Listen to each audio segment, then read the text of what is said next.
Now that Piastri has officially been announced as a McLaren driver for 2023, we can focus on the remaining open F1 seats at Haas and Alpine. Daniel Ricciardo has frequently been linked to both teams and has said that he still enjoys driving in F1.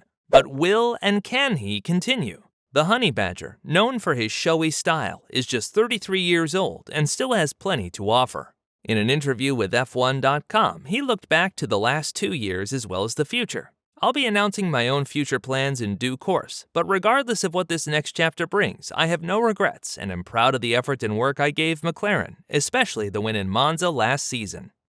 I've enjoyed working with everyone at McLaren, both trackside and back in Woking, and will be giving my all on and off track as we enjoy the remainder of the season together. I've never been more motivated to compete and be a part of a sport that I love so much, and look forward to what comes next. Many fans hope that the Australian moves back to Alpine and shows the world that he is still a great driver, but there seem to be more options for Ricciardo, and new information provided showed that Daniel already knew about his McLaren exit months before his announcement. Moreover, Ricciardo even gave a silent hint to his future. So what did Ricciardo say about his future? What options does Daniel have for next year? What did Ocon and Magnussen say about Ricciardo as teammates? And why did the Honey Badger lie about his status at McLaren? Let's find out. Ricciardo has been at the front of the headlines for quite some time now. The first rumors about his departure started early on in the season as it became evident that he has a tough time keeping up with Norris. Daniel always remained confident that he could outperform his younger teammate, but that he still is uncomfortable in the MCL 36. As the season progressed and the point deficit became bigger, Zak Brown, CEO of McLaren, started to be more vocal about Daniel's lacking performance. Yet, the hope always remained that somehow the Australian would regain his form.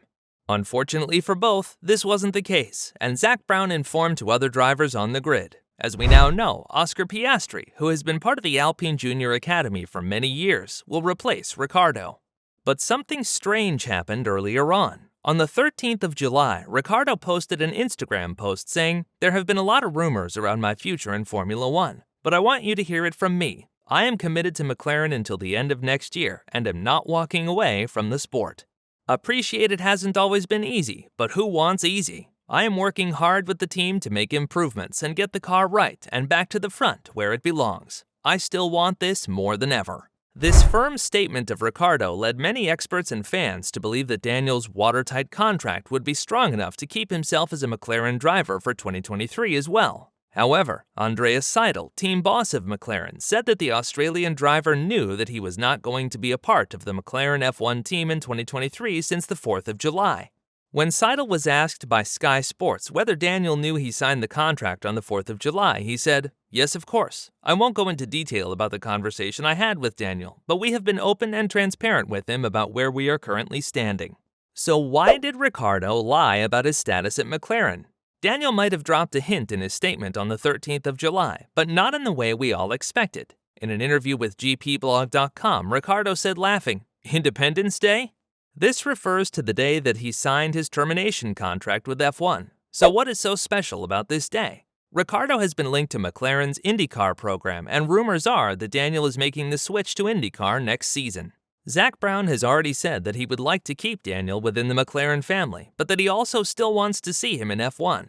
Daniel has been a great addition to McLaren, and it's been a pleasure working with him. I'd like to thank him for all of his efforts over the last 2 seasons, both trackside and back at base. It's no secret that we hoped we could achieve more together, but seeing him stand on the top step of the podium as a McLaren driver was a highlight. We wish him well for the future, and let's go enjoy the rest of the season together.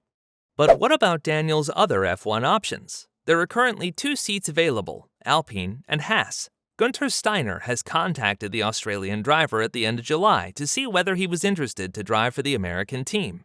In a recent interview, Daniel talked about his ambitions in F1. Obviously, when it's tight, it is fun, of course. It'd be more fun fighting for the wins, the podiums, but the battles we are having are good. We all believe we can win. In my heart, I want to win tomorrow, but that isn't always a realistic case. At this moment, even 2024 or 2025 still sounds far away, but time goes fast. I also pick up things from other drivers like Sergio Perez. His career seemed to be over after he was replaced for 2021, but now he fights for race wins and potentially the championship. This sport can change so quickly. Ricciardo's words imply that he has his eyes set on a competitive seat, and Haas is currently not in a position to offer him that. However, as the options for Daniel are limited and the introduction of the budget cap and CFD time development allowances should bring the field closer together in the next couple years, the Honey Badger might take a chance. One person who is excited about Daniel is Kevin Magnussen. The Danish Haas driver said in an interview with GP fans the following: "I am not sure if he can bring the team to a higher level. I have only raced against him, so from the outside I can say that he is an extremely good driver. But it is difficult to judge whether it was his driver's skills or if it was the car. On the other side, he did battle Max and put up a good fight, and I am convinced that Max is as good as he looks. From my standpoint, I just hope that we have someone in the car next year that is good enough." It is clear that Magnussen is not opposed to drive alongside the Honey Badger, but what about the more desired Alpine seat? Safnauer already revealed early in August that Daniel is an option for Alpine. In an interview with El Confidential, he said, "Ricciardo still commands the attention of teams up and down the grid. He is also one of the most remarkable drivers out there who is especially popular in America. However, 14 drivers contacted us, and we narrowed it down to 4. The team boss of Alpine sees Ricciardo as an option. But what about the only confirmed Alpine driver for next year? Ocon and Daniel were already teammates at Renault in 2020, and Daniel often compared Ocon to Verstappen. However, Ricciardo vastly outscored his teammate by 59 points that year. Ocon has always been beaten by his teammates in F1 and is known for his lack of collaboration with his teammate. But in an interview with Autosport.com, he referred to his working relationship with Daniel as, "The atmosphere is a lot better between me and Daniel than it was with Checo." However, Ocon has been vocal about his preference for next year's driver. During the FIA press conference on Thursday, Esteban revealed his preference. "If it was my choice, I would offer Mick Schumacher a contract. He is a good friend of mine. If I can help him, I would. He showed as a junior that he is very talented. It is difficult to show your talent when you drive in a less competitive car. It is something I have experienced too. But I think that he would show great things in a competitive car like ours."